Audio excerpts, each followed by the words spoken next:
പെട്ടെന്ന് നല്ല യുവത്വമുള്ള കല്ലുപോലെയുള്ള യുവാക്കള് പെട്ടെന്ന് വിട പറഞ്ഞു പോകുന്നത് നമ്മൾ കാണുന്നുണ്ട് നമ്മുടെ കണ്ണിന്റെ മുമ്പിൽ വെച്ച്. ബറാഅത്തിന്റെ രാത്രി ഇനി നമുക്ക് കടന്നു വരുമോ എന്ന് പറയാൻ പറ്റില്ല.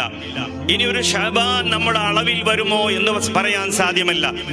ഇനി ഒരു റമളാൻ വരുമോ എന്ന് പറയാൻ പറ്റില്ല.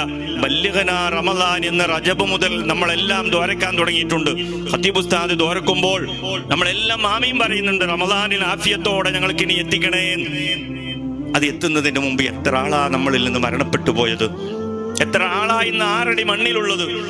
നമ്മളും നാളെ ഇതുപോലെ മരണത്തിന് കീഴ്പ്പെടേണ്ടവരാണ്.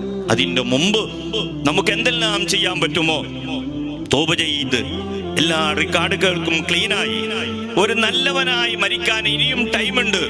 ലേറ്റായിട്ടില്ല, ബേജാറാവേണ്ട ആവശ്യമില്ല. ഒന്ന് മൂക്കത്ത് വിരൽ വെച്ച് നോക്കുക, ശ്വാസം പോകുന്നുണ്ട്. ഇടത് ഭാഗത്ത് ഹാർട്ടിലേക്ക് ഒന്ന് കൈവച്ച് നോക്കുക, മിടിപ്പുണ്ടോ എന്ന്. ഉണ്ട്, ആരും മരിച്ചിട്ടില്ല അല്ലേ? നമുക്ക് ആകപ്പാടുള്ള ഒരു സമാധാനം, അവരല്ലേ മരിച്ചത്, അത് ഉസ്താദല്ലേ, അത് തങ്ങളല്ലേ, അത് ആലിമല്ലേ, അത് ആചാര്യല്ലേ, ഞാൻ മരിച്ചിട്ടില്ലല്ലോ, അടുത്തൊന്നും മരിക്കൂല. ഈ ഒരു സമാധാനം മാത്രമേ നമ്മളെ മുമ്പിലുള്ളൂ. നമ്മൾ ആരും ചിന്തിക്കുന്നില്ല, മനസ്സിലാക്കുന്നില്ല. എനിക്കും ഇങ്ങനത്തെ ഒരവസ്ഥ വരാനുണ്ട്, അതുകൊണ്ട് എനിക്കും നിങ്ങൾക്കും ഒരു മരണം വരാനുണ്ട്. ഇന്നല്ലെങ്കിൽ നാളെ ഈ ദുനിയാവിൽ നിന്ന് വിട പറഞ്ഞു പോവേണ്ടവരാണ്.